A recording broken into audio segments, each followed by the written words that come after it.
এ ধরনের photo editing কিভাবে করবেন, তো চলুন আমি আপনাদেরকে দেখাই। প্রথমত আপনাদেরকে একটা অ্যাপ ডাউনলোড করতে হবে, অবশ্যই প্লে স্টোরে সার্চ করবেন ফটোফোনিয়া।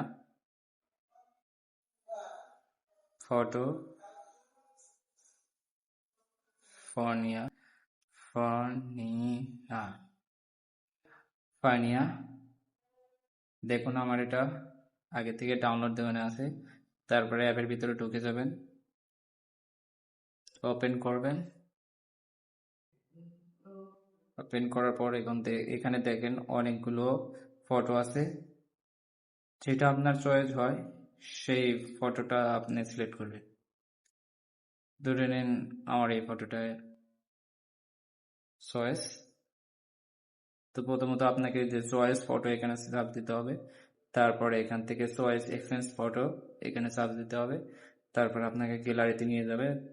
তারপরে আপনি এখান থেকে আপনার যেটা ইচ্ছা, মানে ভালো যে ফটোটা সেটা এখানে প্রেস করবেন। এখানে ওকে লেখা বাটন আছে, এখানে চাপ দিবেন। তারপরে উপরে আবার ওকে লেখা আছে, সেখানে চাপ দিবেন। কিছুক্ষণ প্রসেসিং হতে থাকবে, তারপরে ডাউনলোড হবে। দেখুন ডাউনলোড হয়ে গেছে অবশ্যই। এখন এখানে রিয়েলিটির মতন দেখা যাচ্ছে যে আপনার ফটোটা। উপরে দেখুন এখানে ডাউনলোড বাটন আছে, অবশ্যই এখানে ডাউনলোড করে নেবেন। এখানে অসংখ্য ফটো আছে, এখানে আপনি সার্চ করবেন যে কোনো ফটো আপনার চয়েস। ধরেন কফি, এই যে উপরে ফটোটা আছে, এই যে এখানে এই চয়েস ফটো এখানে চাপ দিবেন, তারপরে চয়েস এক্সটেনশন ফটো, তারপরে এখান থেকে আপনি যে ফটোটা এডিটিং করবেন সেই ফটোটা দিবেন।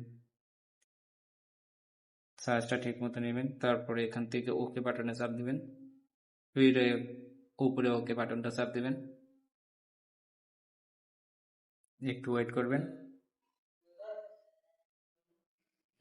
হয়ে গেছে। দেখেন এখানে রিয়েলিটি মনে হচ্ছে, এখানে আপনারই ফটো, মানে রিয়েলিটি একদম স্পষ্ট রিয়েলিটি ফটো।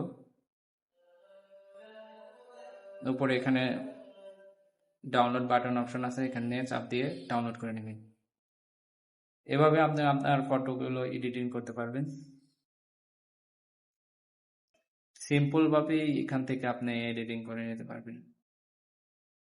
যদি ভিডিওটা ভালো লাগে তাহলে অবশ্যই লাইক করবেন এবং কমেন্ট করবেন। পরবর্তীতে দেখা হবে নতুন কোনো ভিডিওতে। আর যারা চ্যানেলে নতুন তারা অবশ্যই সাবস্ক্রাইব করবেন। আশা করি সবাই ভালো থাকবেন। বাই।